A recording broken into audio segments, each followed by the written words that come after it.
¿Qué tal amigos? Bienvenidos al canal. Hoy traemos a este nuevo DFSK E5, la versión híbrida enchufable del sub 7 plazas de la marca DFSK.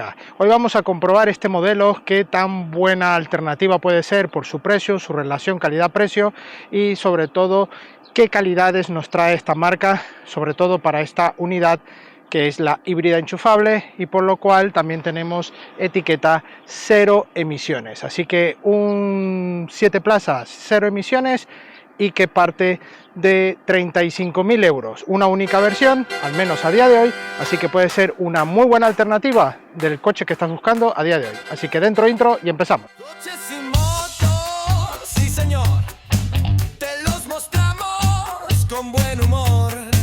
Rutas reales, sin postureo, lo que ves aquí va en video.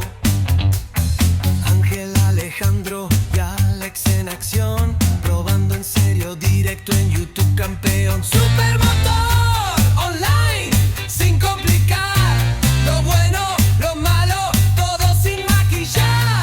Súbete al video, vamos a rodar, motor encendido, listo para empezar. Comenzamos nuestro repaso exterior.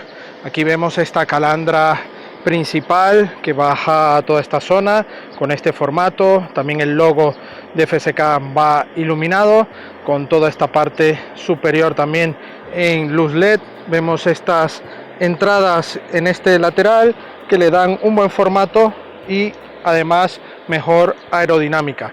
Un color beige champán que le sienta muy bien con el conjunto de cromos y también de los añadidos en negro brillo. Vemos estas llantas aerodinámicas muy bonitas que además van calzados con gomas Hankook. El tamaño es 19 pulgadas y las gomas 235-50 de perfil. Vemos también toda la superficie acristalada con negros brillos, toda esta parte oscurecida, una puerta con gran dimensión que solo veremos ahora, y llegamos a la saga con este efecto en el pilar C para unir a esta zona de la luneta trasera, y vemos estos pilotos traseros que van unidos también en LED, las letras de FSK en la zona central. Aquí el modelo E5 de EI, que es la híbrida enchufable, y vemos aquí también el acabado de la zona baja del paragolpes. Una baja del paragolpes que no tenemos ni salidas de escape, pero sí llevamos allí los catadióticos. Tenemos ahí el limpialuneta, también tenemos allí el alerón con la tercera luz de freno en la zona central y una antena tipo aleta tiburón. Vemos también estas barras en el techo y llevamos techo solar, así que bastante bien. Aquí llevamos el tapón de la gasolina y en el otro lado tenemos el tapón para la recarga eléctrica, ya que es híbrido enchufable. ¿Qué opináis del diseño? ¿Os gusta? Dejármelo aquí en los comentarios. Vámonos para adentro. Vamos a ver el interior. Aquí vemos las plazas traseras. Tenemos un tapizado en cuero en este color que le da muy buena terminación a todo. La verdad es que está muy bien. Tenemos inserciones en aluminio, también aquí este efecto madera en esta zona. Esta superficie es dura en la puerta trasera, elevalunas eléctricos automáticos, y aquí tenemos bandeja.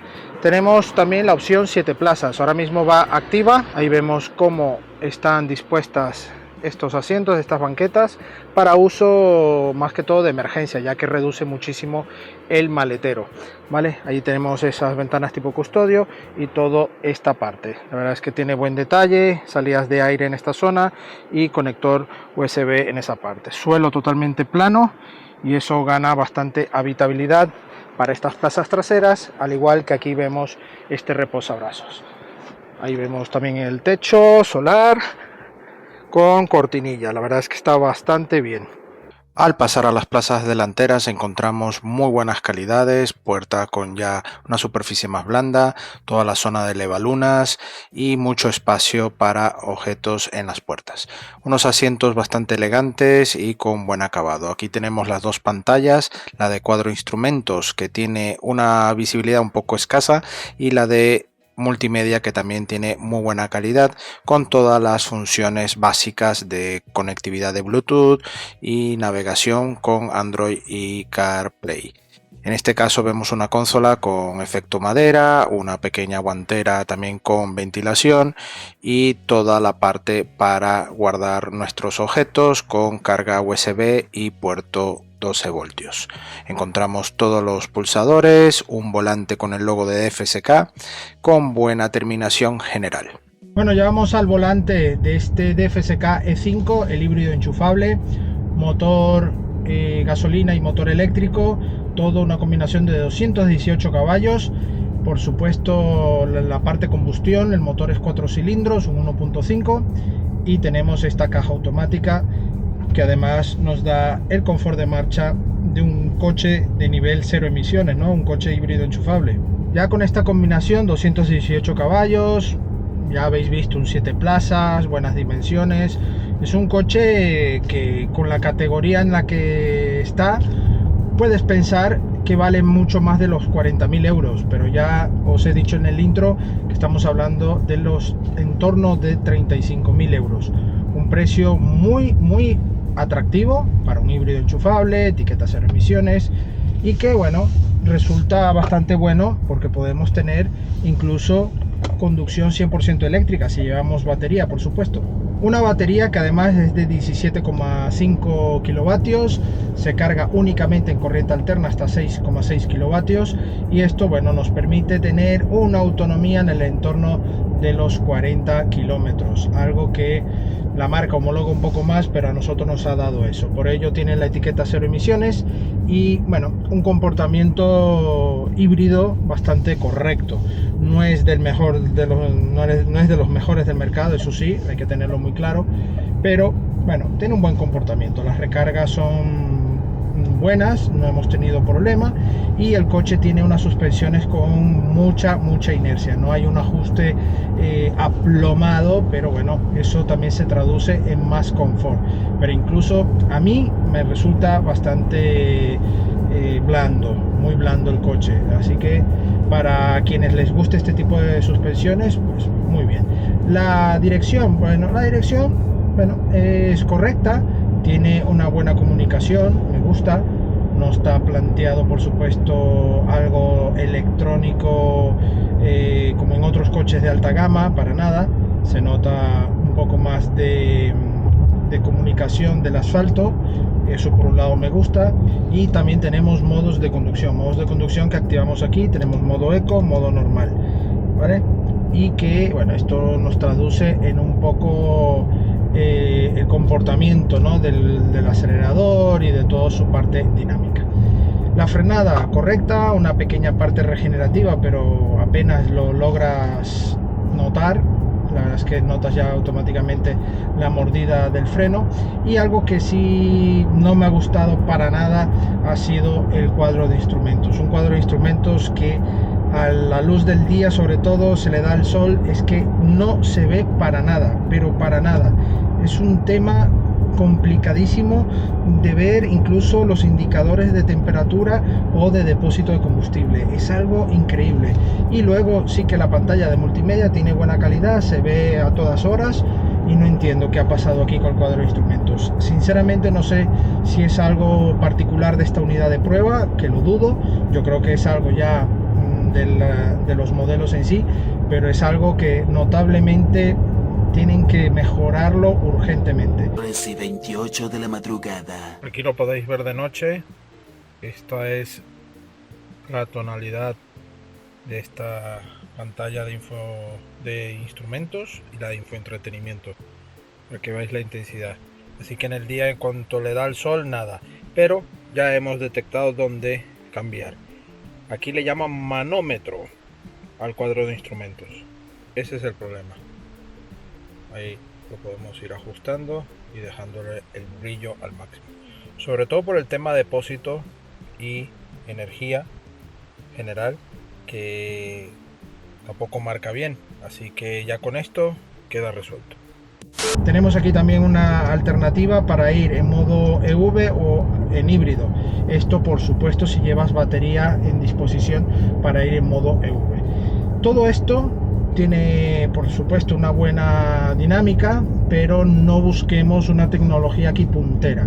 más bien es bastante austera, bastante sencilla para todo lo que estamos viendo a día de hoy en el mercado. Pero obviamente aquí DFSK lo que busca es darte una alternativa más austera a un precio más razonable, y por ello yo quiero dar ese punto muy a favor de la marca por ofrecer un modelo 7 plazas, 0 emisiones, híbrido enchufable, que puedes ir incluso en algún momento en modo 100% eléctrico, con buenos acabados generales, no está nada mal, y por supuesto con esa alternativa a buen precio, ¿no?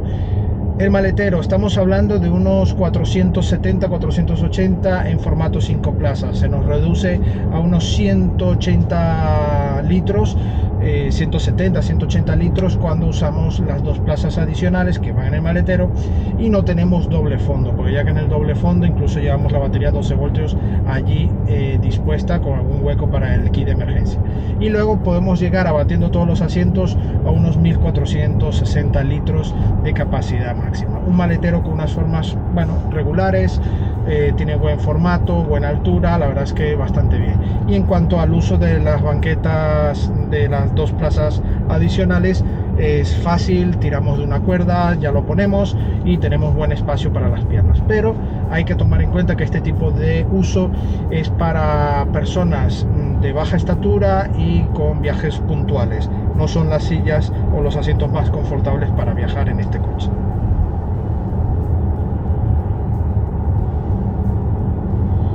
Y bueno, a nivel de consumos, estamos ahora mismo en una media de 7 litros, a los 100, algo que ahora mismo lo voy a volver a comprobar. Es correcto, tenemos 7 litros a los 100 y un consumo de la parte de electricidad, lo que es la batería, de 1,7 kilovatios. Es una alternativa bastante buena, el coche tiene un buen comportamiento, la verdad es que me gusta, sobre todo cuando ya piensas en lo que te has gastado en el coche, ¿no? Son 30.000, 35.000 euros, que realmente un coche por ese precio, con este equipamiento y con estas opciones, prácticamente va a ser muy complicado encontrarlo, ¿no?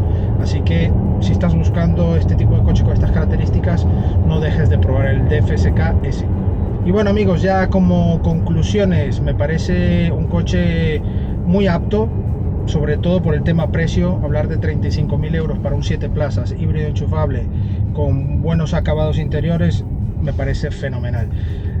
Pegas, pues sí, a ver, por ejemplo, no hay ningún acabado ni ninguna otra versión, es un equipamiento cerrado y una única versión. También la marca no está para tirar cohetes, está poco a poco entrando en el mercado español, ya ofrece varios modelos, pero de sus modelos no tenemos una gama como para elegir y configurar.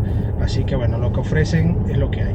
Otro punto que no lo he mencionado en la prueba, pero lo he querido dejar para el final, porque lleva un poco también con el tema de la tecnología y el uso del día a día de hoy del coche, es abrir el tapón del repostaje de gasolina, como también de la recarga eléctrica.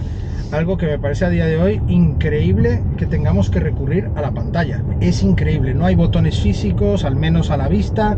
No, tenemos que ir aquí a la parte de la pantalla, bajar el submenú y tenemos lo que es el tapón de llenado de combustible y el puerto de carga. Esto me parece que es un detalle muy chulo, pero no dejar de tener botones físicos para, en caso de algún problema electrónico o lo que sea, no depender de ello. Entonces, por eso lo veo como, vale, sí, le estás dando un toque tecnológico a este tipo de detalles, pero no me quites la típica palanca de abrir el tapón de repostaje o un simple botón. De verdad, si lo quieres ocultar, bueno, ocúltalo, camúflalo, haz algo para que no sea lo principal que uses, sino que uses el sistema, pero que en el momento de una emergencia lo puedas usar. Ojo, que no me ha dado tiempo de saber si hay algo oculto, que seguro lo tendrá, para saber si tenemos un llenado, pero aún así, teniendo que usar siempre la pantalla, a mí realmente no me ha gustado para nada.